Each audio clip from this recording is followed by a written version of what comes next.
Okay, so what we're going to talk about in this particular video is usability.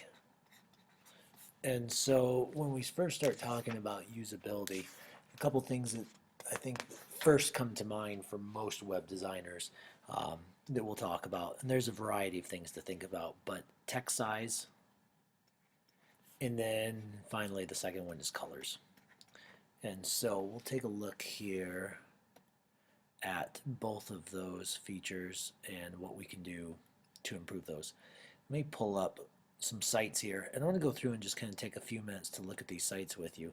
This first one here is a senior site. So obviously when you have members of an older generation or just people with poor eyesight in general, the ability to change all the font size on the entire page is really helpful. Now, a lot of you probably know that if you do a control plus or a control minus or control 0, which I'll illustrate here in a second, any individual can actually change the font size or the resolution. So if I'll do a control plus, actually I need to change my tools here.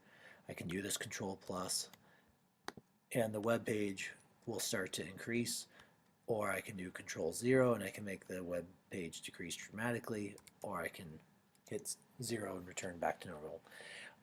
But over here you can also, as you notice, control what the text size looks like. For a lot of your users, this is going to make a difference between them being able to experience your site or not experience your site, and so definitely something to spend some time thinking about and looking at. And another one that goes along with this is then color blindness and how color blindness can impact usability. If you take a look here at this site, I thought this was pretty interesting.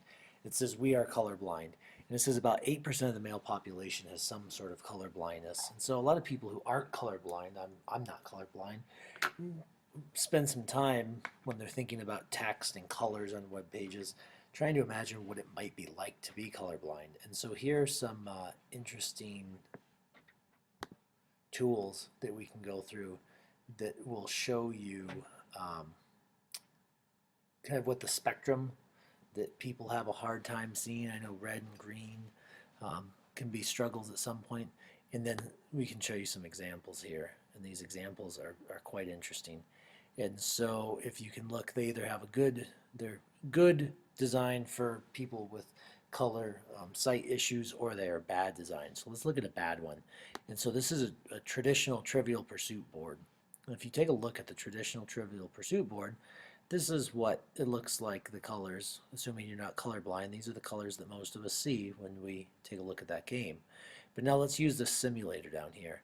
And so as you can see, this is a normal looking board, and then as we scroll this across, pay attention close to the green and the brown here. The green and the brown are going to become almost indistinguishable from one another. As you can see, the yellow and the purple remain and stand out, but even this orange one and the yellow up in the corner, if you look at those, they become quite similar. But the brown and the green and the pink even, become very similar and hard for someone with a color sight disability to actually make sense of what's going on in that page. And so this is something that you want to be aware of. Let's go back and we'll look at another example here. Let's look at, Google Analytics.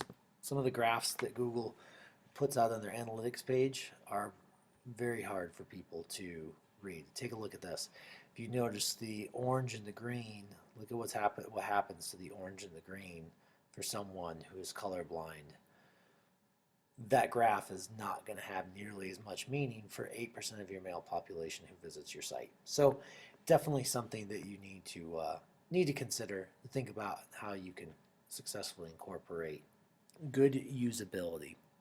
Some other usability issues that come up are obviously people with hearing disabilities. If you have any sort of sound component or video component, it may be helpful to include some closed captioning, which can now easily be done in most video editors. So consider what your, again, this goes back to having that conversation. Who's your audience? Who are your potential web users, your site visitors, and you really need to tailor your site to that demographic of people who are going to be spending time with your site.